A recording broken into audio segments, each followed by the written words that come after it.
It's a motoring conundrum as old as motoring itself. If you want to get round the Nürburgring Nordschleife in record time, but you want to take 6 people with you, what do? Well, obviously you need one of these, a Skoda Kodiaq vRS. When this thing was first released back in 2018, Skoda proudly announced that it had recently bagged the lap record for 7-seat SUVs around the famous German circuit. Obviously something of critical importance to most 7-seat SUV buyers.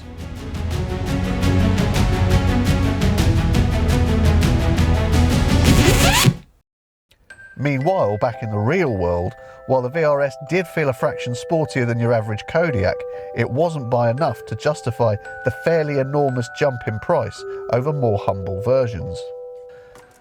Fast forward to today, however, and a recent facelift has seen the vRS bestowed with a brand new engine that makes it quite a bit faster, yet it still promises the Kodiaq's trademark blend of sharp styling and family-friendly practicality. The question is, does it finally make the vRS a pace setter for performance SUVs?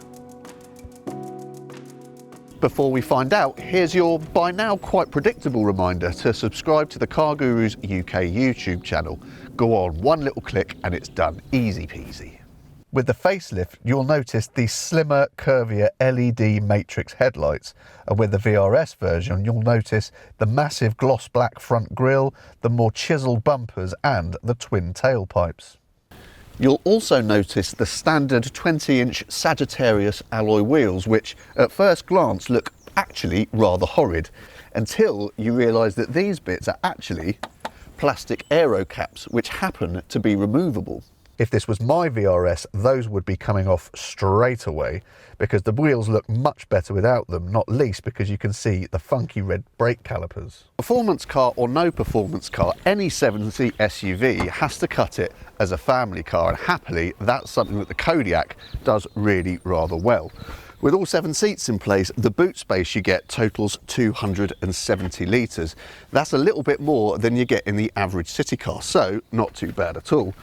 You fold these seats down into the boot floor like so, and the space you get is 765 litres, and that is super impressive. And if you're wondering where the load cover is, it's here underneath the boot floor.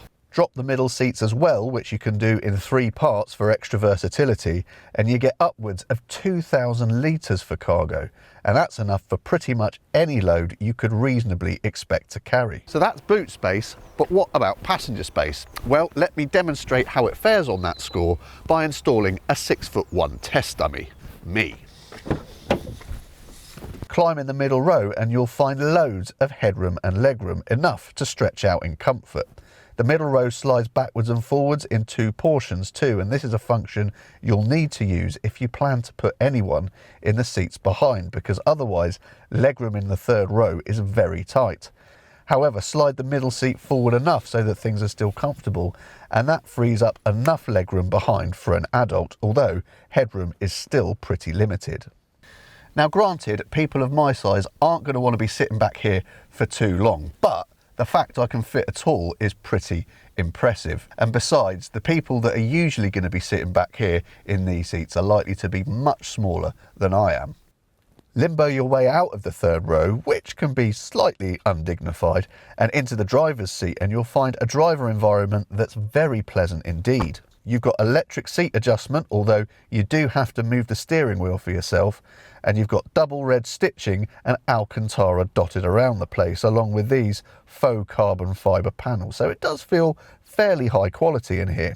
You've also got physical ventilation controls on the centre console, so you don't have to use the overly complex digital alternative within the infotainment system. By and large, the infotainment system is otherwise pretty good. All the essential functions are present and correct, the screen's nice and big, the menus are fairly logical, the graphics are crisp, and the screen transitions happen pretty fast. The vRS also comes as standard with this 10.25-inch digital instrument display, which can be configured with 5 different view layouts. The vRS doesn't do too badly for other standard luxury equipment either, as you would rightly expect of a top-of-the-range model costing £45,000. However, there are 1 or 2 slightly surprising omissions from the standard kit list, as is becoming increasingly common with Skoda models these days.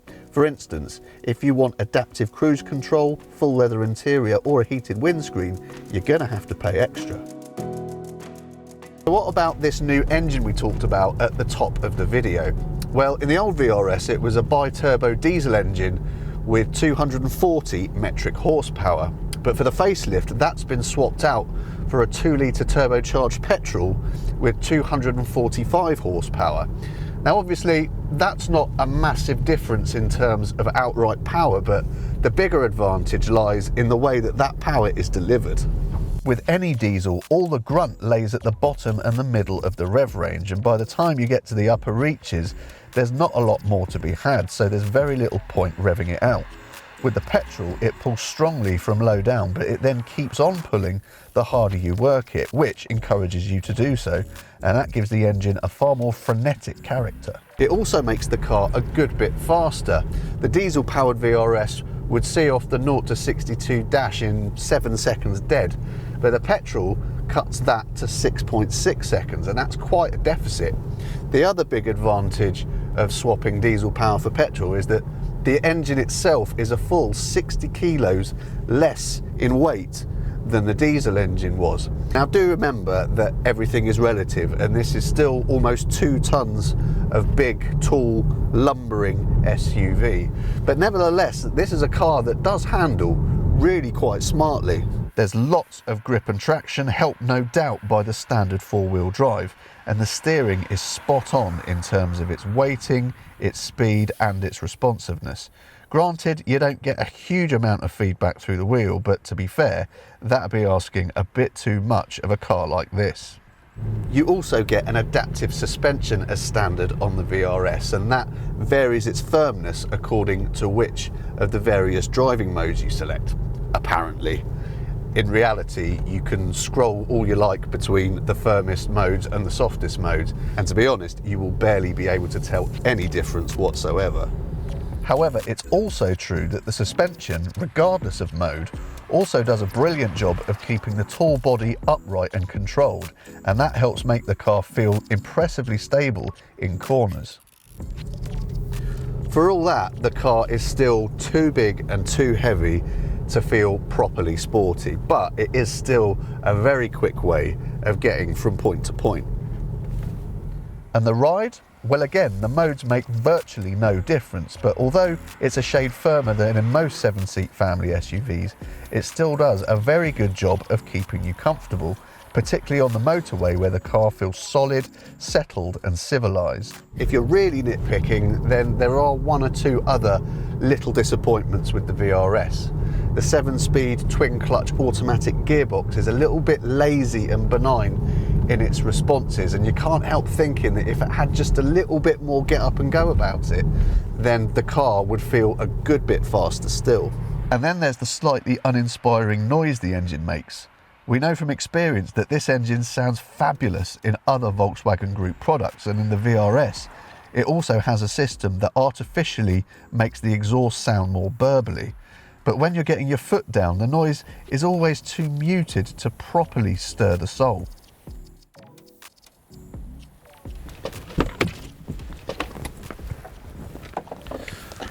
All in all, the latest Kodiaq vRS is an undoubted improvement on the car it replaces, and if you're after a 7-seat SUV with a sense of silliness, then it is a very solid option if you can afford that admittedly high price.